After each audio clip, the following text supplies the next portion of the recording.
Bismillahirrahmanirrahim. Assalamualaikum warahmatullahi wabarakatuh.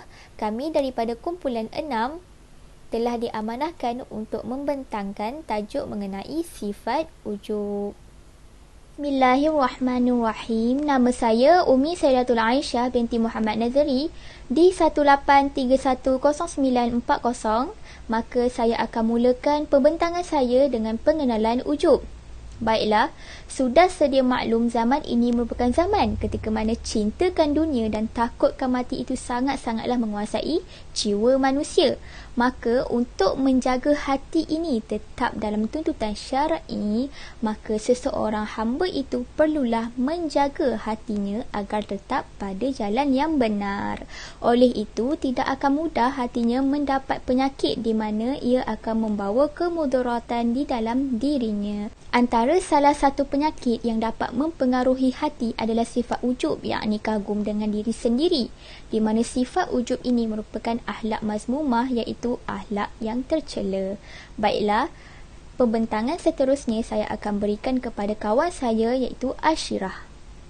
Bismillahirrahmanirrahim. Assalamualaikum warahmatullahi wabarakatuh. Saya Ashirah Nur Nadira binti Barin, nombor matrik di 173100125. Di sini saya akan membentangkan bahagian definisi ujub.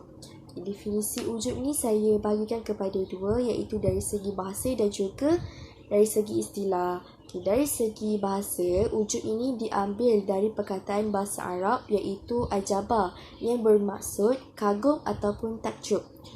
Dari segi istilah pula, ujub ini menurut Abdullah ibnu Al-Mubarak, ketika ditanya mengenai ujub atau bangga diri ini, beliau berkata, engkau melihat di dalam dirimu sesuatu yang tidak ada pada orang lain. Manakala menurut Imam Al-Ghazali pula, ujub ini diartikan sebagai mengagungkan diri atau menganggap agung amal yang dilakukan. Misalnya, akulah orang yang paling soleh, tidak ada orang yang melebihi kesolehanku. Dan terakhir, pengertian menurut istilah bagi ujub ini ialah ujub iaitu mengagumi diri atau menganggap bahawa dirinya sendiri itulah yang paling mulia dalam segala hal. Orang lain semula hina dan serba tidak boleh. Dengan itu Allah telah berfirman, surah Al-Najm ayat yang ke-32, fala tuzakku anfusakum wa huwa a'lamu bimanittaqa, yang bermaksud, maka janganlah kamu memuji-muji diri kamu bahawa kamu suci bersih dari dosa. Dialah sahaja yang lebih mengetahui akan orang-orang yang bertakwa.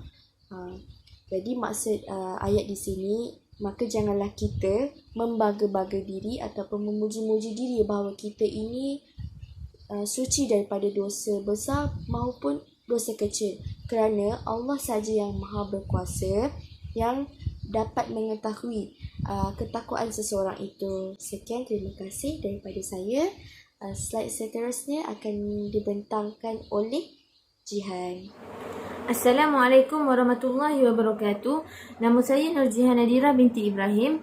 Nombor matrik di 18110501. Okey, hari ini saya akan sambung lagi slide saya dengan tajuknya dalil-dalil yang berdasarkan Al-Quran dan hadis. Okey, kita masuk kepada dalil yang berdasarkan ayat Al-Quran.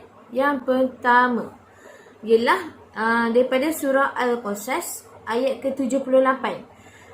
Terjemahannya ialah, Qarun menjawab, aku diberikan harta kekayaan ini hanyalah disebabkan pengetahuan dan kepandaian yang ada padaku. Kalaulah Qarun ni bijaksana, tidakkah ia mengetahui dan pandai memahami bahawa Allah telah membinasakan sebelumnya dari umat-umat yang telah lalu orang-orang yang lebih kuat daripadanya dan lebih banyak mengumpulkan harta kekayaan. Dan ingatlah orang-orang yang berdosa, apabila mereka diseksa, tidak lagi ditanya tentang dosa-dosa mereka, kerana Allah sedia mengetahuinya. Okey, dalam ayat Al-Qasas ni, surah Al-Qasas ni, apa yang saya dapat simpulkan di sini bahawa Qarun ini bersifat ujub dengan kekayaan yang dimilikinya. dia berasa bahawa kekayaan yang dimilikinya itu dari hasil usahanya sendiri, hasil kepandaiannya sendiri. Tapi dia lupa bahawa Allah yang membantunya untuk memiliki harta yang sebanyak itu. Okey, kita teruskan kepada dalil Al-Quran surah Al-A'raf ayat ke-99. Okey, terjemahannya ialah, patutkah mereka bersukaria sehingga mereka merasa aman akan rancangan buruk, iaitu balasan azab yang diaturkan oleh Allah. Kerana sebenarnya tidak ada yang merasa aman dari rancangan buruk, iaitu balasan azab yang diaturkan oleh Allah, itu melainkan orang-orang yang rugi. Okey, dalam surah Al-A'raf ayat ke-99 ni, saya dapat huraikan sebersedikit, iaitu ujub tu adalah sikap membangga diri. Seperti memberi satu pujian yang berlebihan kepada kemampuan diri sendiri. Sehingga tak mempedulikan bahawa Allah yang memberi kebaikan dan keburukan, kesusahan dan kesenangan terhadap kita semua hamba Allah. Kita masuk kepada dalil yang berdasarkan Al-Quran yang terakhir. Ialah daripada surah Al-Anfal ayat ke-47.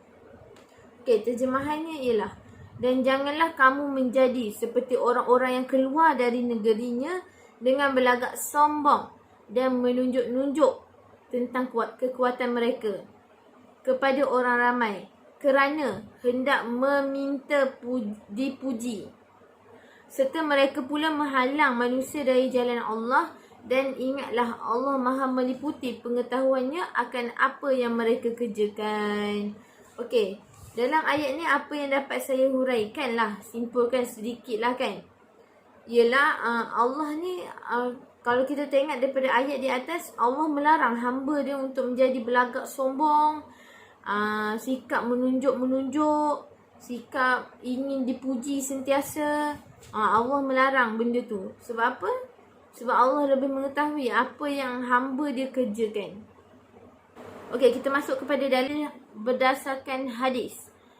Okey, dalil yang berdasarkan hadis. Yang pertama adalah Nabi SAW telah mengkhabarkan kepada kita di dalam sebuah hadis, iaitu orang yang jahat akan melihat dosa-dosanya seperti lalat yang hinggap di hidungnya. Dengan santai dapat diusirnya hanya dengan mengibaskan tangan. Adapun seorang mukmin melihat dosa-dosanya bagaikan duduk di bawah kaki gunung yang siap menimpanya. Hadis riwayat Al-Bukhari. Okey, yang dapat saya simpulkan dekat hadis ni adalah orang yang ada mempunyai sifat ujub ni dalam diri dia, walaupun sedikit, dia akan rasa hal dosa-dosa tu hanyalah hal remeh-temeh. Dia tidak akan ambil berat tentang hal dosa-dosa yang dia lakukan. Tetapi kalau orang mukmin pula, dia akan ambil berat tentang dosa-dosa yang dilakukan dan akan lakukan. Okey, seterusnya kita masuk kepada hadis yang Nabi Muhammad SAW bersabda, seseorang yang menyesali dosanya, maka ia menanti rahmat Allah. Sedang seseorang yang merasa ujub, maka ia menanti murka Allah. Okey, dalam hal ni Allah ni sangat benci pada sifat ujub dalam diri seseorang. Maka Allah murka bila ada sifat ujub dalam diri. Tetapi kalau orang yang menyesali dosa dia ataupun dia bertaubat, dia akan menanti rahmat Allah. Okey, itu saja daripada saya hari ini. Saya akan pass kepada kawan saya pula. Fatihah. Warahmatullahi wabarakatuh. Saya Sina Fatihah binti Abdul Hamid, nombor matrik di 183-10814. Baiklah, hari ini saya akan menceritakan tentang jenis-jenis ujub. Jadi, menurut Imam Al-Ghazali, manusia ni terbagi kepada 3 golongan. Dan 2 daripada golongan tersebut ialah golongan orang yang ujub. Di mana golongan yang pertama ialah golongan orang yang ujub selamanya. Di mana mereka ini mengingkari adanya taufik dan pertolongan daripada Allah. Hal ini disebabkan sifat syubhah yang terlampau tinggi di dalam diri mereka. Yang kedua adalah golongan campur aduk, di mana kadang-kadang mereka ujub dan kadang-kadang mereka tidak ujub. Mereka ini kebanyakannya adalah daripada ahli sunnah wal jamaah, di mana kadang-kala mereka menyedari adanya kurniaan Allah dan kadang-kala mereka lengah, maka sifat ego atau ujub timbul di dalam diri secara mendadak. Hal ini kerana lemahnya ijtihad dan kurang berhati-hati. Contoh untuk ujub juga termasuklah pertama, kecantikan, kedua, kebangsawanan, yang ketiga, kekuatan, yang keempat, ibadah, yang kelima, sedekah dan juga yang keenam ialah amalan kebaikan. Dan saya akan serahkan slide yang seterusnya kepada Nafisa. Assalamualaikum warahmatullahi wabarakatuh. Nama saya Nafisa binti Muhammad Azhar. Nombor matrik di 18310812 dan hari ini saya akan membentangkan tentang punca-punca terjadinya sifat ujub. Okey. Punca yang pertama adalah seseorang itu menerima sanjungan dan pujian secara berlebih-lebihan. Maksudnya di sini, jika kita memberi pujian kepada seseorang, memberi pujian secara berlebih-lebihan, terlalu menyanjungkan seseorang itu, seseorang yang menerima pujian ini, dia akan berasa ego dan dia akan berasa bangga diri. Dan disitulah timbulnya sifat ujub ini. Yang kedua adalah kufur nikmat dan lupa kepada Allah Subhanahu Wa Taala. Maksudnya di sini ialah jika seseorang itu menerima terlampau banyak nikmat, contohnya nikmat kekayaan, nikmat kecantikan, nikmat kesihatan, nikmat kepandaian dan sebagainya, tapi dia lupa bahawa nikmat tersebut datangnya daripada Allah Subhanahu Wa Taala, di situlah sifat ujub akan timbul. Contohnya, seseorang yang menerima nikmat kekayaan, tapi dia berasa bahawa kekayaannya itu datangnya daripada hasil titik peluhnya sendiri, usahanya sendiri, tapi dia lupa untuk bersyukur bahawa Allah jugalah yang membantunya untuk mendapatkan kekayaan itu. Jadi inilah yang dikatakan sebagai sifat ujub. Dia berasa bangga diri dengan dirinya sendiri. Yang ketiga adalah jahil dan mengabaikan hakikat diri. Okey, contohnya, seseorang itu dia berasa bangga dilahirkan dengan kecantikan. Jadi dia lupa bahawa semua tu datangnya daripada Allah Subhanahu Wa Taala. Dia akan terkena penyakit ujub ini. Jika dia benar-benar umat Islam, dia akan merenungi dirinya bahawa asal penciptaannya hinggalah menjadi manusia yang sempurna tersebut, semuanya hanyalah dengan kekuasaan Allah, maka dia dapat mengelakkan dirinya daripada terkena penyakit ujub ini. Yang keempat ialah berbangga-bangga dengan nasab dan keturunan. Maksudnya di sini ialah jika seseorang itu dia berasa bangga datang dari keluarga yang tersohor, yang terkenal, yang terkaya dan ramai orang mengenalinya, ini merupakan dugaan besar baginya. Hal ini kerana dia merasa bangga sebab ramai orang kenal dia. Jadi di sini akan hadir sifat ujub kerana dia kagum dengan dirinya sendiri kerana lahir dari keturunan yang hebat, yang tersohor. Dan punca terjadinya sifat ujub yang terakhir ialah apabila kita berkawan ataupun bergaul dengan orang yang terkena penyakit ujub. Maksudnya di sini ialah dalam hadis riwayat Bukhari dan Muslim, Rasulullah SAW pernah bersabda, perumpamaan teman yang baik dan teman yang buruk adalah seperti berkawan dengan penjual minyak wangi dan juga pandai besi. Dapat disimpulkan daripada hadis ini ialah seseorang teman yang baik akan mempengaruhi kita untuk menjadi lebih baik dan teman yang buruk akan mempengaruhi kita untuk menjadi sebaliknya. Jadi sangat penting dalam Islam untuk memilih teman pergaulan kita. Sekian, terima kasih. Okey, seterusnya Umi akan sambung tentang implikasi sifat ujub.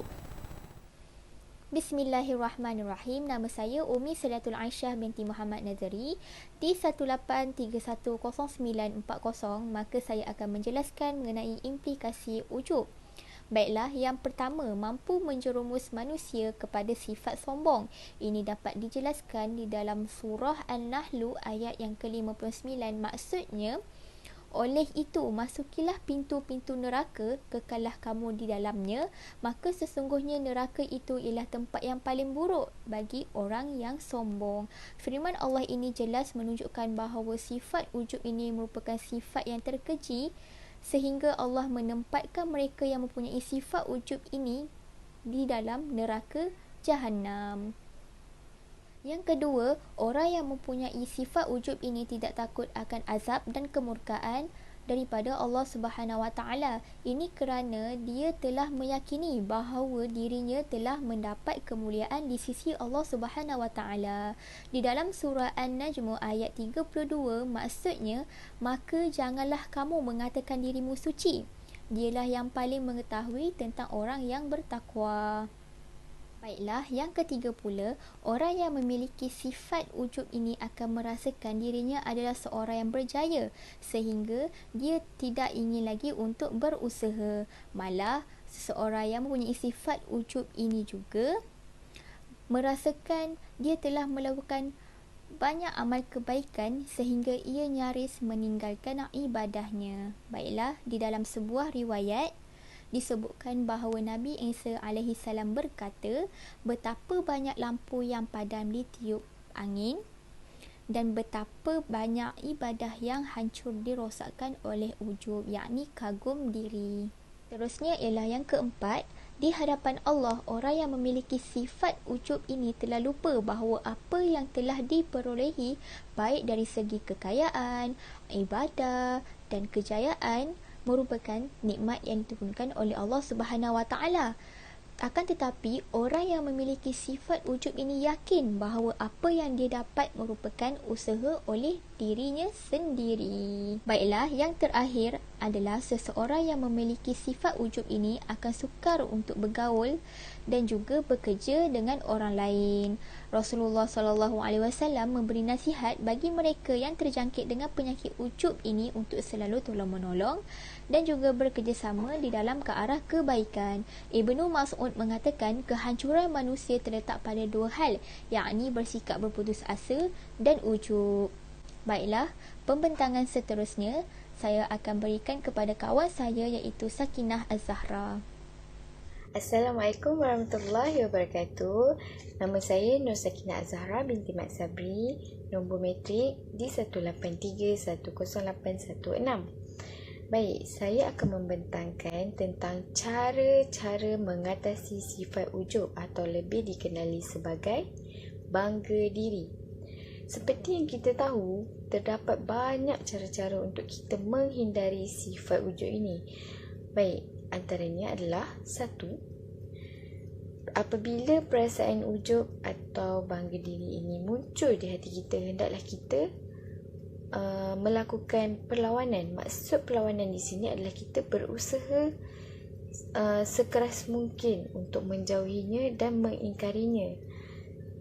Apa yang patut kita buat adalah kita hendaklah sentiasa berzikir, beristighfar untuk kita menghilangkan titik-titik hitam dalam hati kita. Jadi dari situ kita dapat mengelak daripada membiarkan sifat ujub itu berada dalam diri kita.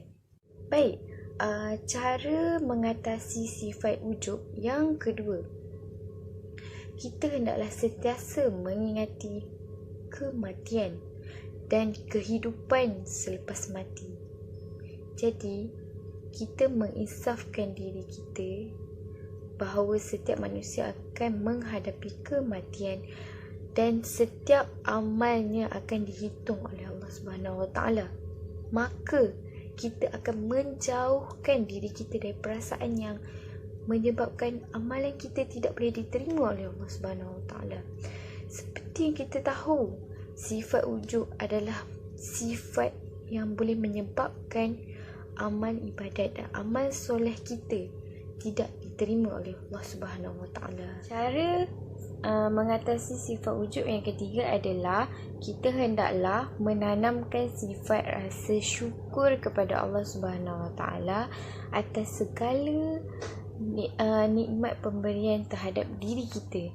Sesungguhnya nikmat kurnia yang telah diberikan pada diri kita terlalu banyak.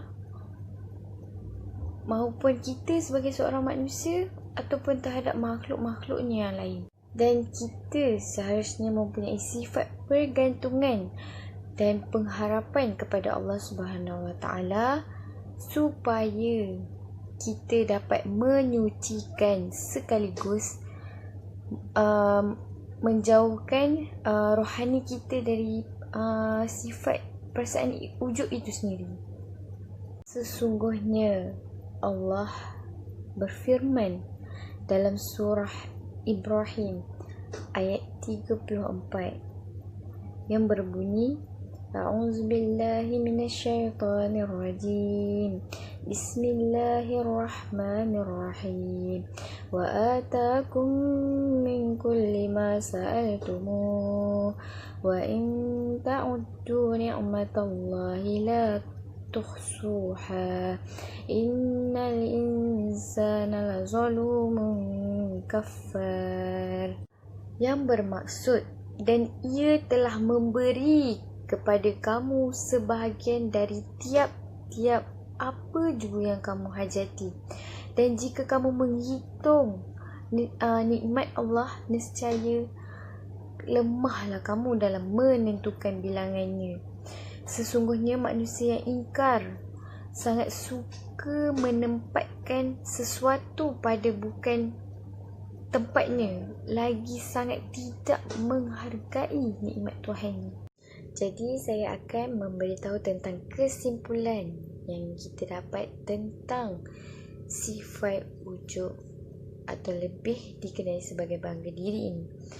Jadi sebenarnya kita dapat lihat bahawa sifat ujub ini adalah sifat yang tercela dan patut kita jauhkan. Janganlah kita membiarkan hati kita kotor hanya disebabkan perkara-perkara yang dimurkai oleh Allah Subhanahu Wa Taala. Jadi dalam kitab Tahzib Al-Akhlaq menyatakan sekiranya kamu berbangga dengan kuda kamu, maka kebanggaan itu akan kembali kepada kuda itu. Jika kamu berbangga dengan baju dan alat-alat atau harta benda kamu, maka kebanggaan itu akan kembali kepada itu semua. Oleh itu, dalam hal ini tidak ada unsur-unsur yang boleh menjadikan kita untuk bersifat ujub atau bangga diri.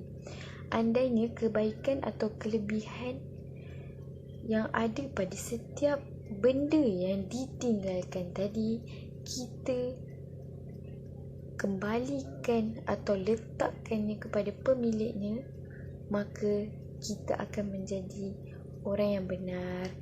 Kitab Tahzib Al-Akhlaq halaman 173. Sekian, terima kasih.